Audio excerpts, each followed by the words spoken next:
Depois de mais de 25 anos, finalmente apareceu o melhor capítulo da história de One Piece até o momento. Ele conta a história dos 3 mundos de One Piece, revela os poderes do irmão gêmeo do Shanks e até mesmo os poderes do próprio Ruivo, e muito mais além disso. Então, se você quer saber tudo sobre o capítulo 1138 de One Piece, chamado Harley, então fica aqui comigo, que é isso que eu vou te mostrar agora. O capítulo começa exatamente onde o último terminou, com Shamrock Figureland sendo revelado. Ele, junto com Gunko, torturam Loki para fazê-lo se juntar aos Cavaleiros Sagrados, mas mesmo assim, Loki permanece firme em sua decisão de não se aliar a eles. Loki, então completamente machucado e sangrando, com dificuldade começa a falar com os cavaleiros. Ele fala para Shamrock que ele se parece muito com o Ruivo e pergunta se eles realmente são pessoas diferentes. Imediatamente então, Gunko se vira e manda ele se comportar porque ele não precisa saber de nada. Mas Loki continua. Ele fala que um grande pirata e um nobre mundial que são os opostos do mundo, mas antes de terminar de falar, Shamrock o interrompe. Ele diz que isso é óbvio, que ele ter o mesmo rosto do Ruivo deve parecer estranho para ele, mas que aquele pirata é o seu irmão gêmeo mais novo, aquele de quem ele foi separado uma vez. Shamrock explica que Shanks até mesmo voltou uma vez na Terra Santa, mas que parece que ele gostou mais desse mundo imundo. Loki então fica surpreso por um momento com esta revelação, mas logo ele entende tudo e diz que a sua raiva contra essa linhagem só aumenta. Primeiro é o Shanks e agora Shamrock, 2 irmãos que são desprezados por ele. Loki então se vira para Shamrock e diz que ele pagará quando se libertar dessas correntes, que viu seus amigos feras animais sendo mortos por eles e que ele carregará esse fardo. Shamrock então se vira furioso e pergunta a Loki se ele o está ameaçando. Gunko vê que Shamrock está alterado e fala para ele não se importar, o chamando de comandante, já que ele é o seu líder. Mas Shamrock continua. Ele desembainha sua espada e diz que isso vai ser muito chato, já que ele nem precisará sujar as suas mãos. E enquanto diz isso, de repente sua espada começa a se transformar em um Cerberus, ganhando 3 cabeças. Loki então se assusta com isso, enquanto a espada Cerberus continua crescendo, se tornando um enorme cão com 3 cabeças, que latem e gruem ferozmente, com coleiras espinhosas ao redor de cada uma das cabeças. Além disso, ele possui uma linha de fumaça negra ao redor de seu corpo, que indica que esta é uma Akuma no Mi despertada. Já vimos antes que quando o Vegapunk trabalhava para o governo mundial, ele descobriu uma forma de fazer objetos inanimados comerem Akuma no Mi, mas isso só funcionava com as Zoans, já que essas são as únicas frutas com vontade própria. Já vimos isso, por exemplo, com a bazuca do Mr. Four, que comeu uma fruta que o transforma em um cachorro, a espada de Spandan, que se torna um elefante, o gás venenoso de Caesar Claw, que virou um axolote, e até mesmo o bule de chá de Sukiyaki, que se tornou um Tanuki. E agora temos a espada de Shamrock, que vira um Cerberus, uma criatura mitológica, tornando sua fruta uma Zoan mítica, e ainda por cima ela foi despertada, adquirindo muito mais poderes. E coincidentemente, o nome da sua espada é Cerberus, o mesmo nome da criatura. Isso é interessante porque, se lembrarmos da espada do Shanks, o seu nome é Griffon, também uma criatura mítica, metade águia, metade leão. E como Shamrock mesmo disse, o Shanks já foi até a Terra Santa, e provavelmente ele passou um tempo por lá, até decidir que iria viver como um pirata. Então é muito provável que nesse tempo ele tenha recebido treinamento de cavaleiro sagrado e tenha ganhado uma espada que comeu uma Zoan mítica, a Zoan do Griffon, explicando o nome de sua lâmina. Até porque a espada do Shanks é muito semelhante à espada do Shamrock, e também é semelhante à espada do Garlin, o que mostra que as 3 vieram do mesmo lugar, e indica que o novo Gorosei Garlin também possa ter uma criatura em sua espada. Então, com os Cerberus na sua frente, Loki grita desesperado perguntando o que é isso, e de repente, da boca de cada uma das 3 cabeças, uma lâmina começa a crescer, deixando Loki ainda mais assustado. As coleiras de cada uma das 3 cabeças então começam a girar rapidamente. E de repente, elas explodem para cima, arremessando as 3 cabeças com lâminas em suas bocas para o alto e deixando o corpo para trás. Enquanto isso, Gunko cria uma espécie de ave com suas fitas de seta e fala para Shamrock para eles saírem logo dali. E então, voando em cima desse pássaro de faixas, Shamrock faz a sua espada Cerberus voltar, mas as cabeças arremessadas para o alto ainda continuam. Shamrock então se vira para Loki e grita de cima do pássaro que se ele conseguir sobreviver a isso, ele pode vir para lutar e tirar sua vida quando quiser. Porque quando chegar a hora, ele lutará contra o Loki. Loki então fica em dúvida, ele se pergunta do que Shamrock está dizendo, do que ele tem que sobreviver. Ele então olha para cima e vê as 3 cabeças com lâminas em suas bocas caindo novamente, vindo justamente na sua direção. Loki então desesperado grita que se aquilo acertar vai ser um grande problema e xinga o Shamrock. Porém, por estar amarrado, ele não pode fazer nada, e as 3 cabeças dos Cerberus caem com tudo e perfuram seu corpo, o que faz Loki dar um grito tão alto que ecoa pelas montanhas. Enquanto isso, Shamrock conversa com Gunko voando na ave de faixas. Ele diz que colocar os guerreiros de Elbaf sob o seu controle agora será difícil. E por isso, é muito melhor começar pelas suas crianças. Dizendo isso, ele fala para Gunko convocar mais um, e ela imediatamente responde que fará isso, mas quem ela chamará?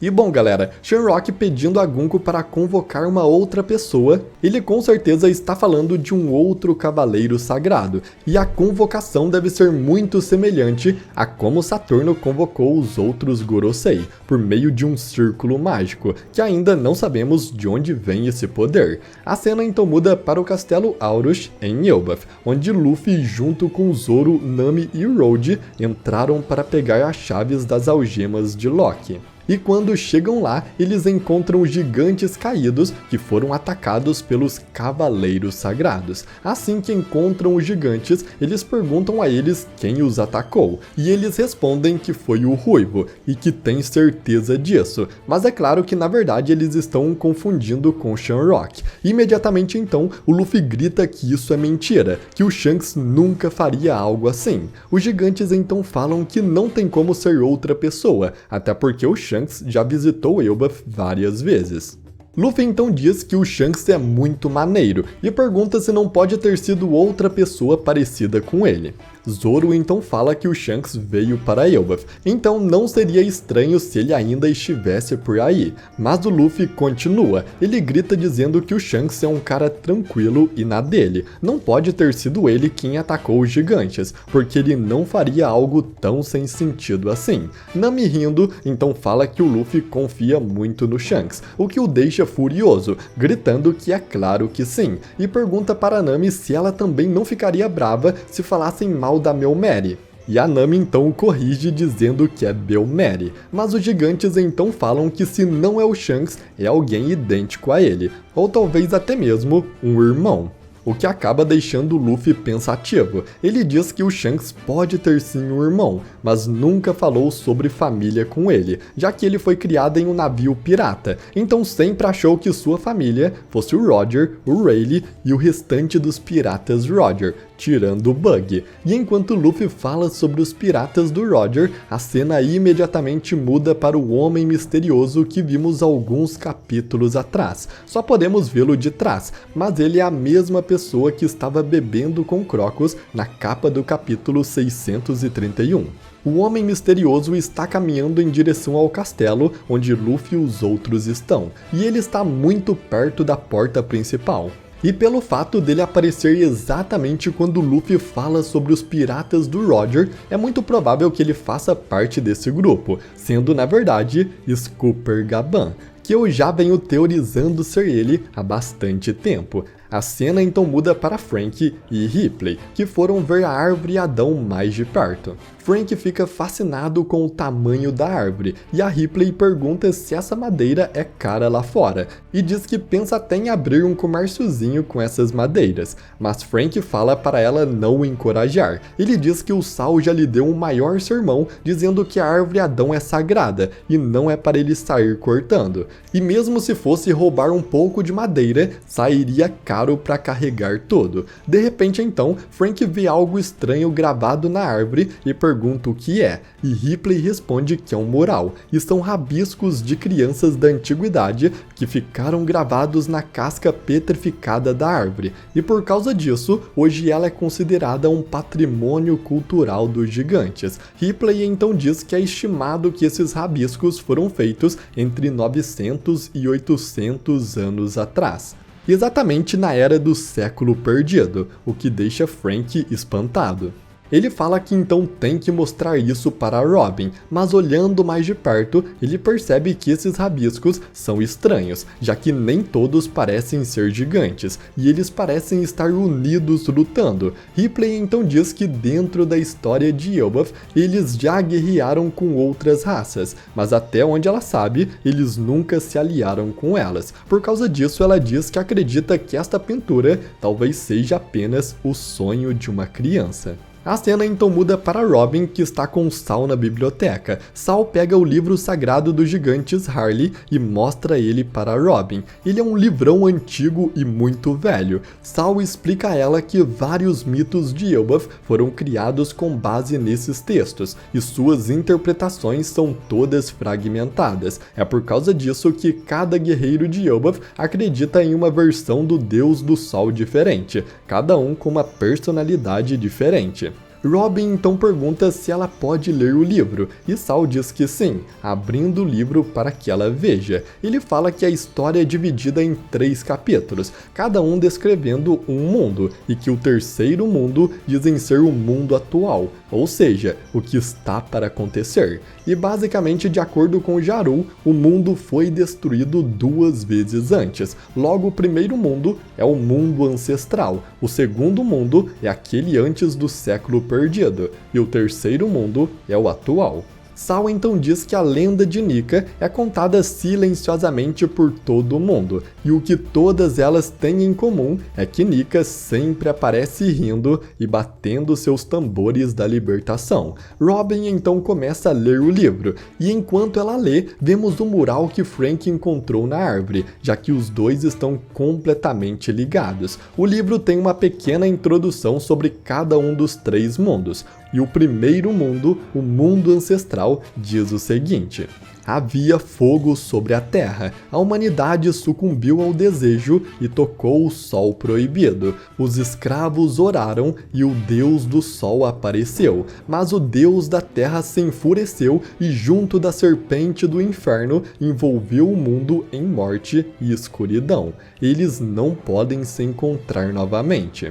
Já agora o segundo mundo, a época de Joy Boy e o século perdido, diz o seguinte: havia fôlego sobre o nada, o deus da floresta enviou demônios e o sol não fez nada além de espalhar sementes de guerra. O povo da meia-lua viu um sonho, o povo da lua viu um sonho. Os homens se tornaram deuses após matar o sol, a divindade do mar se enfureceu. Eles não podem se encontrar novamente. E por fim, o terceiro mundo, o atual, diz o seguinte: havia o vazio sobre o caos, as sombras inoportunas recordam o dia da promessa e ouvem a voz da lua fragmentada. O deus do sol dança e ri, levando o mundo ao seu fim. O sol retornará e um novo amanhecer virá. Eles com certeza se encontrarão novamente. Já agora, o mural que está na árvore descreve muitos detalhes. A árvore do tesouro Adão está no centro do mural e o divide em 2 partes. Acima da árvore há um monstro demônio alado que cospe fogo de sua boca. Do lado direito do mural dá para ver várias coisas. De um lado, há uma grande cidade de onde sai uma serpente enorme, e do outro lado, há uma arca com um rei anjos e animais. Nesta parte também há uma lua e algumas pessoas fazendo oferendas que se parecem com luzes, estrelas ou fragmentos do sol, que eles estão tirando de dentro da Terra, além de uma arca voadora fazendo um raio cair. Já agora no lado esquerdo do mural há uma grande batalha. Nika, ou possivelmente Joy Boy, está lutando contra um enorme demônio alado que tem o sol em suas mãos, muito provavelmente esse sendo Imu-sama. Nika está lutando ao lado de gigantes, um deles com chifres, sendo um gigante ancestral. Também está ao lado de samurais, lunarianos, minks, uma princesa sereia acompanhada de criaturas marinhas, seres alados, um robô enorme semelhante a Emmet, homens em cima de uma baleia e muitos navios com humanos. E bom, tem muitos detalhes nesta única página, e só ela consegue contar toda a história de One Piece. Eu vou fazer um vídeo completo com todos os detalhes e a história dos 3 mundos de One Piece, que com essa nova revelação já temos informações suficientes para descobrir. Então esperem esse vídeo que ele vai estar incrível, e se você ainda não está inscrito, se inscreva para você não perder. E bom, eu espero muito então que você tenha gostado desse vídeo e até a próxima!